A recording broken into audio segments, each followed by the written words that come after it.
डाल दीजिए डाल दीजिए। पुस्तक फाउंडेशन के सभी मित्रों को बहुत नमस्कार। आज हमारे साथ आदरणीय राजेश तिवारी जी हैं, विश्व हिंदू परिषद के मंत्री हैं और छत्तीसगढ़ और मध्य प्रदेश का क्षेत्र का प्रभार आपके पास है। और हमारे साथ हैं आदरणीय राकेश चतुर्वेदी जी, ब्राह्मण एकता सहयोग संस्था के अध्यक्ष। तो राकेश जी, सबसे पहले आपसे शुरू करेंगे। 2 मिनट में जी जी नमस्कार। थोड़ा 14 तारीख की कार्यक्रम रेखा के बारे में अवगत करा दें हमें और हमारे मित्रों को, और राजेश जी से होकर उनका आगे हम बढ़ते हैं। सभी को नमस्कार। हमारे YouTube चैनल के माध्यम से जो भी दर्शक देख रहे हैं, आप सभी को बता दें, गीता जयंती के से हमने एक संकल्प लिया है, इसमें कि एक दशा और दिशा पर चिंतन। 21वीं सदी के जिस हिसाब से में हम प्रवेश कर चुके हैं, परंतु हमारे शास्त्रार्थ की कहीं ना कहीं इसको हमें आगे किस तरीके से लाना चाहिए और धर्म ध्वजा को कैसे आगे बढ़ाना चाहिए, उसको लेकर एक चिंतन किया, जो राम जानकी मंदिर चुनाभट्टी से प्रारंभ हुआ और 14 जनवरी को एक हमारा आयोजन महाकाल की नगरी रामानुज कोटी में होने जा रहा है, जिसमें भोपाल से लगभग 20 गाड़ियों का एक काफिला राम जानकी मंदिर से प्रारंभ होकर रामानुज कोटी में पहुंचेगा, जहां पर हमारे वहां पर 3 महामंडलेश्वर इस कार्यक्रम में शिरकत करेंगे और उनके माध्यम से हम ये लोगों को दिखाना चाहते हैं कि आखिर संक्रांति क्या है। दूसरा, इस दिन सूर्य उत्तरायण होते हैं, तो उसके संबंध में लोगों से चर्चा, क्योंकि हमारा मुख्य उद्देश्य जो है धर्म ध्वजा किस तरीके से आगे चलती रहे, उस धर्म ध्वजा को आगे बढ़ाने के लिए हमने यह कार्य प्रारंभ किया है। जिसमें पिछली जो कार्यक्रम हमारा हुआ था 25 दिसंबर को गीता जयंती का, जिसमें हमारे बीच में विश्व हिंदू परिषद के क्षेत्रीय मंत्री मध्य प्रदेश छत्तीसगढ़ के पंडित राजेश तिवारी जी भी उपस्थित हुए थे, और आज भी हमें उन्हीं का सानिध्य प्राप्त हो रहा है। हम चाहते हैं कि हम धर्म ध्वजा को आगे ले जाने में किस तरीके से उसको आगे बढ़ा सकते हैं और उसमें विश्व हिंदू परिषद का सहयोग हमें किस तरीके से मिल सकता है। मैं चाहूंगा कि उसके प्रति हमारा एक हमें मार्गदर्शन दें पंडित राजेश तिवारी जी। तो राजेश जी भाई साहब, सभी को नमस्कार। नमस्कार। हाँ बोलिए। हाँ राजेश जी भाई साहब, आपको 30 सेकंड में एक बेसिक अपडेट ये कि आज़ादी के बाद शस्त्र का इस्तेमाल करने के लिए तो सेना और पुलिस हमारी है, लेकिन हिंदू समाज को आगे बढ़ाने के लिए शास्त्र एक ऐसी व्यवस्था है, हमारी प्राचीन व्यवस्था, जिसको कि कहीं ना कहीं हमने पिछले 70 साल में उपेक्षा दी, और स्कूल कॉलेज में तो हुई है, मठ मंदिरों में भी शास्त्र सम्मत शास्त्रार्थ की परंपरा कहीं कहीं लुप्त विलुप्त हो। इसी को दोबारा से पुनर्जीवित करने के संकल्प के साथ गीता जयंती से कार्यक्रम स्टार्ट हुआ। आपके भी आशीष वचन इसमें हमें प्राप्त हुए थे, और उज्जैन में रामानुज कोटी के प्रांगण से इस संकल्प को आगे बढ़ाने की चेष्टा है। आप इसको कैसे देखते हैं? मुझे पता है विश्व हिंदू परिषद बहुत मुस्तैदी से शास्त्र सम्मत काम को आगे बढ़ाने की दिशा में लगा है, और हम चाहेंगे कि आज ब्राह्मण समाज सर्व समाज के लिए इस संकल्प को लेकर आगे बढ़ रहा है। क्या विश्व हिंदू परिषद और समाज एक साथ मिलकर एक दिशा में आगे बढ़? नमस्कार। आपने ये जो प्रयास शुरू किया है, मैं बहुत साधुवाद देना चाहता हूं कि आपके इस प्रयास में ईश्वर सफलता देगा।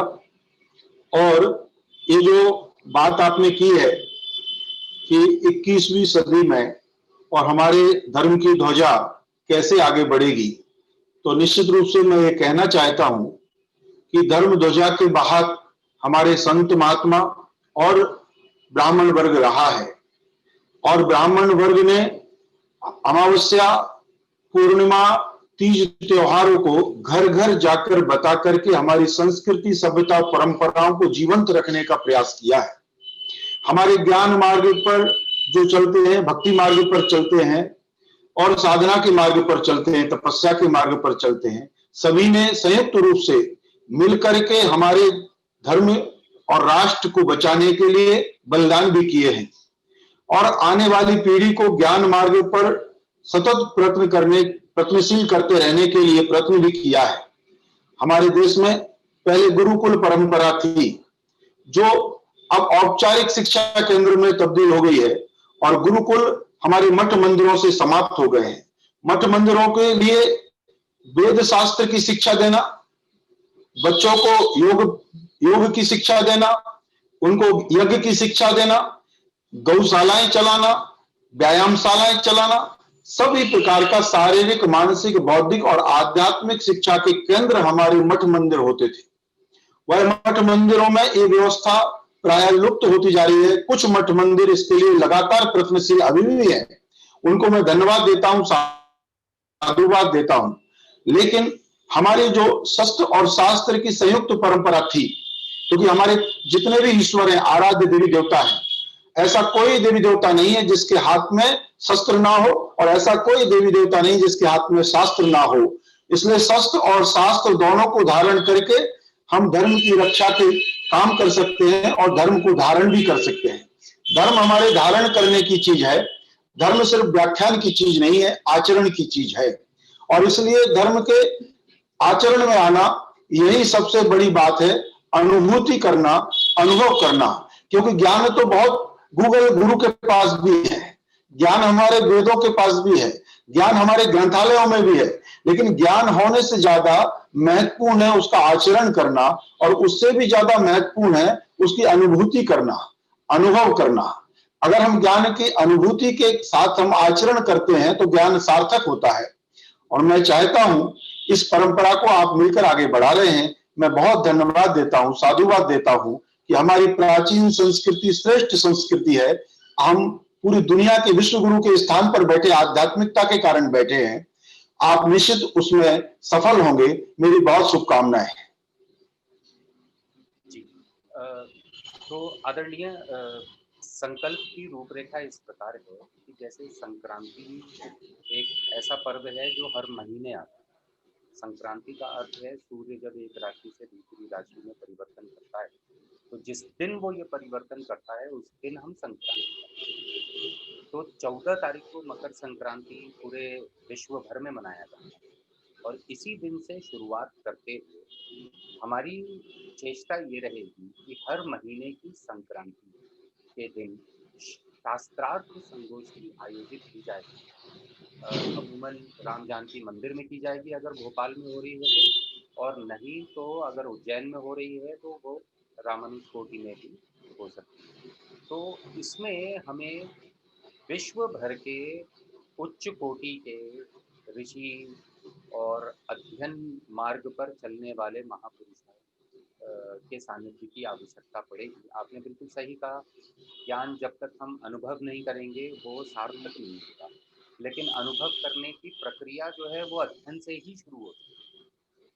अध्ययन करेंगे तो ही विचार उत्पन्न होंगे, विचार पे चिंतन मनन होगा, तभी अनुभव करने की योग्यता आ सकती है, जैसा कि हमारे यौगिक पद्धति में बताया भी गया।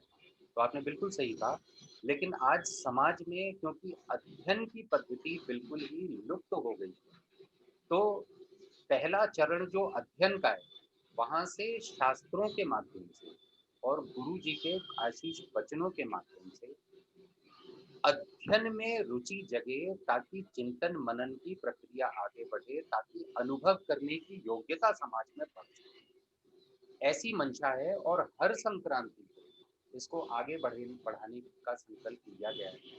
आपसे बहुत योगदान चाहिए होगा उन ऋषियों से हमें संपर्क में लेकर आना, क्योंकि आपके संगठन में आपका संगठन बहुत संपन्न है ऐसे संसाधन में से जो पूरी दुनिया भर में ज्ञान लेकर वो चिंतन मनन कर रहे हैं। हमारे प्लेटफॉर्म पे हमारे मंदिर से अगर उनका प्रकाशन हो सके तो हमें इसमें बहुत